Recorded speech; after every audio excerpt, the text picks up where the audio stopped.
ಹೌದು, ಅದೊಂದು ಕಾಲವಿತ್ತು. ಶಾಲೆಗಳಿಗೆ ರಜೆ ಬಂದರೆ ಅಜ್ಜಿಯ ಮನೆಗೆ ಹೋಗೋದು ಮಕ್ಕಳ ಪ್ರತಿ ವರ್ಷದ ದಿನಚರಿಯಾಗಿತ್ತು. ಸದಾ ಓದಿ ಜಂಜಾಟದಲ್ಲಿ ಹೈರಾಣಾದ ಮಕ್ಕಳು ಹಳ್ಳಿಯಲ್ಲಿರುವ ಅಜ್ಜಿಯ ಮನೆಗೆ ಹೋದರೆ ಅಲ್ಲಿನ ಮಜವೇ ಬೇರೆ. ಸಹಪಾಠಿ ಮಕ್ಕಳೊಂದಿಗೆ ತೆರೆದ ಬಾವಿಗೆ ಹಾರಲು ಯಾವುದೇ ತರಬೇತಿದಾರನೂ ಇಲ್ಲ. ಸ್ವಿಮ್ಮಿಂಗ್ ಡ್ರೆಸ್ ಇಲ್ಲ, ಕ್ಯಾಪ್, ಗಾಗಲ್ಸ್ ಕೂಡ ಇಲ್ಲ.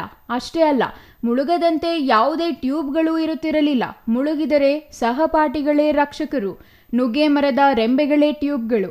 ಇವೆಲ್ಲ ಕೇಳಿ ಹಳೆಯ ನೆನಪುಗಳಿಗೆ ಜಾರಬೇಡಿ. ತೆರೆದ ಬಾವಿಯಲ್ಲಿ ನೀರು ಸದಾ ಮೇಲೆತ್ತಲಾಗುತ್ತಿತ್ತು. ಒಂದು ರಾತ್ರಿ ಕಳೆಯುವಷ್ಟರಲ್ಲಿ ಮತ್ತೆ ನೀರು ಉಕ್ಕುತ್ತಿತ್ತು. ಹಾಗಾಗಿ ಪ್ರತಿದಿನ ಮಕ್ಕಳು ಬಾವಿಗೆ ಹಾರಿದಾಗಲೂ ಅವು ಶುದ್ಧ ನೀರೇ ಆಗಿರುತ್ತಿತ್ತು. 3 ದಿನ ಕಳೆಯುವಷ್ಟರಲ್ಲಿ ಯಾವುದೇ ಹುಡುಗ ಈಜು ಕಲಿಯುತ್ತಿದ್ದ. ನಂತರ ಪೋಷಕರು ಹರಸಾಹಸ ಮಾಡಿದರೂ ಬಾವಿಯಿಂದ ಮೇಲೆ ಹತ್ತದೆ ಈಜುವುದರಲ್ಲಿಯೇ ರಜೆಯನ್ನು ಕಳೆಯುತ್ತಿದ್ದ.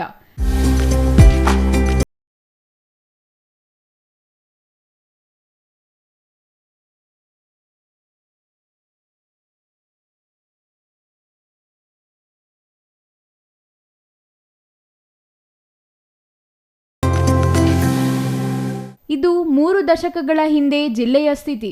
ಆದರೆ 3 ದಶಕಗಳಲ್ಲಿ ಜಿಲ್ಲೆಯ ಸ್ಥಿತಿ ಬದಲಾಗಿದೆ. ತೆರೆದ ಬಾವಿಗಳು ಒಣಗಿ ವರ್ಷಗಳಾಗಿದೆ. ರಿಯಲ್ ಎಸ್ಟೇಟ್ ಮಾಫಿಯಾ ಎಂಬ ಮಾಯಾಮೃಗ ಒಣಗಿದ ತೆರೆದ ಬಾವಿಗಳನ್ನು ಮುಚ್ಚುತ್ತಿದೆ. ಈಗಾಗಲೇ ಬಹುತೇಕ ಬಾವಿಗಳ ಮೇಲೆ ನೂತನ ಬಡಾವಣೆಗಳು ಸಿದ್ಧವಾಗಿವೆ. ಹಲವು ಬಾವಿಗಳ ಮೇಲೆ ಈಗಾಗಲೇ ಕಟ್ಟಡಗಳು ತಲೆ ಎತ್ತಿವೆ. ಕೊಳವೆ ಬಾವಿಗಳೇ ಒಣಗಿ ತೋಟಗಳು ಬಡಾವಣೆಗಳಾಗಿ ಬದಲಾಗುತ್ತಿವೆ. ಹಾಗಾಗಿ ನಗರದ ಮಕ್ಕಳಿರಲಿ, ಹಳ್ಳಿಗಳ ಮಕ್ಕಳು ಈಜು ಕಲಿಯಲು ನೀರಿಲ್ಲದ ಸ್ಥಿತಿ ನಿರ್ಮಾಣವಾಗಿದೆ. ಇದೇ ಕಾರಣಕ್ಕೆ ನಗರ ವ್ಯಾಪ್ತಿಗಳಲ್ಲಿ ಈಜುಕೊಳಗಳು ಆರಂಭವಾಗಿ ದಶಕಗಳೇ ಕಳೆದಿವೆ. ಚಿಕ್ಕಬಳ್ಳಾಪುರದಲ್ಲಿಯೂ ಸರ್ MV ಜಿಲ್ಲಾ ಕ್ರೀಡಾಂಗಣದಲ್ಲಿ ಈಜುಕೊಳ ನಿರ್ಮಾಣವಾಗಿದ್ದು, ಪ್ರಸ್ತುತ ಬೇಸಿಗೆಯ ರಜೆಗಳನ್ನು ಈಜು ಕಲಿಯುವ ಮೂಲಕ ಇಲ್ಲವೇ ಈಜಾಡುವ ಮೂಲಕ ಕಳೆಯಲು ಮಕ್ಕಳು ಸಿದ್ಧರಾಗಿದ್ದಾರೆ. ಇಲ್ಲಿ ಮಕ್ಕಳಿಗೆ ಅಡಲ್ಟ್ಸ್ಗೆಲ್ಲ ಕೋಚಿಂಗ್ ಇದೆ. 2,500 ರೂಪಾಯಿ ಮಾಡ್ತಾಯಿದ್ದೀರಿ. 18 ಕ್ಲಾಸ್ ಮಾಡ್ತೀರಿ. ಪರ್ ಪರ್ಸನ್ಗೆ 1 ಅವರ್ಗೆ 50 ರೂಪಾಯಿ ಚಾರ್ಜ್ ಮಾಡ್ತಾಯಿದ್ದೀರಿ. ಇದು ಏಪ್ರಿಲ್ 1ನೇ ತಾರೀಕಿಂದ ನಾವು ಸಮ್ಮರ್ ಕ್ಯಾಂಪ್ ಸ್ಟಾರ್ಟ್ ಮಾಡ್ತಾಯಿದ್ದೀರಿ. 1 ಪರ್ಸನ್ಗೆ 2,500 ಮಾಡ್ತಾಯಿದ್ದೀರಿ. 18 ಕ್ಲಾಸ್ ಬರುತ್ತೆ ಸರ್. ಸೇಫ್ಟೀಸ್ ಎಲ್ಲ ಒಂದು 8 ಜನ ನಮ್ಮಲ್ಲಿ ಕೋಚರ್ಸ್ ಇದ್ದಾರೆ.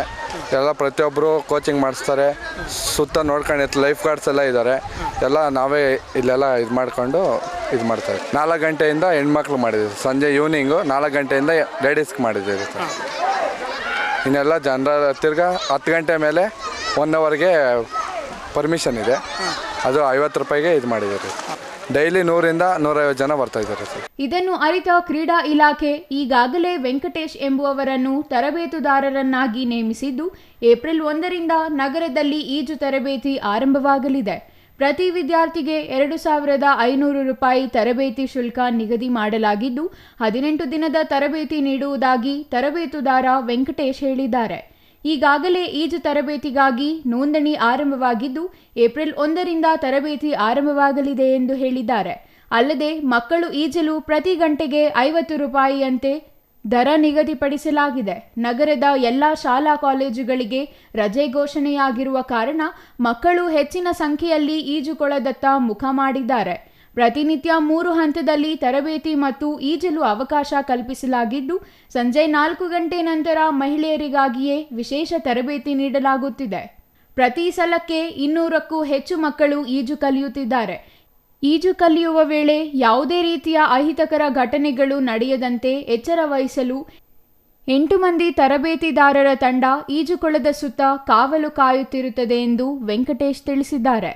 ಅಲ್ಲದೆ ಈಜು ಕಲಿಯಲು ಅಗತ್ಯವಿರುವ ಸೂಟ್, ಗಾಗಲ್ಸ್ ಮತ್ತು ಕ್ಯಾಪ್ಗಳನ್ನು ಮಕ್ಕಳೇ ತರಬಹುದಾಗಿದೆ.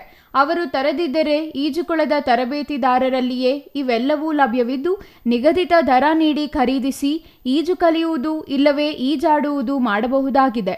ಇನ್ನು ಪ್ರಸ್ತುತ ಈಜು ತರಬೇತಿಗಾಗಿ ನಿಗದಿ ಮಾಡಿರುವ 2,500 ರೂಪಾಯಿಯ ದರ ಹೆಚ್ಚಾಗಿದ್ದು, ಇದನ್ನು ಪಾವತಿಸಿ ಬಡ ಮತ್ತು ಮಧ್ಯಮ ವರ್ಗದವರು ಈಜು ಕಲಿಯಲು ಸಾಧ್ಯವಿಲ್ಲ. ಹಾಗಾಗಿ ಈ ದರ ಕಡಿಮೆ ಮಾಡುವಂತೆ ನಾಗರಿಕರು ಒತ್ತಾಯಿಸಿದ್ದಾರೆ. ಕಾಸ್ಟ್ಯೂಮ್ ಅವರೇ ತೊಗೊಂಡು ಬರಬೇಕು. ನಮ್ಮಲ್ಲಿ ಕಾಸ್ಟ್ಯೂಮ್ ಅವೈಲೇಬಲ್ ಇದೆ. ಕ್ಯಾಪು, ಗಾಗಲ್ಸ್ ಆಗಲಿ, ಶಾರ್ಟ್ಸ್ ಆಗಲಿ ಎಲ್ಲ ನಮ್ಮಲ್ಲೇ ಕೊಡ್ತೀರಿ. ಅದು ಬೇರೆ ಚಾರ್ಜ್ ಮಾಡ್ತೀರಿ. ಬೇರೆ ಕೋಚಿಂಗ್ ಮಾತ್ರ 2,500 ಮಾಡ್ತಾಯಿದ್ದೀರಿ.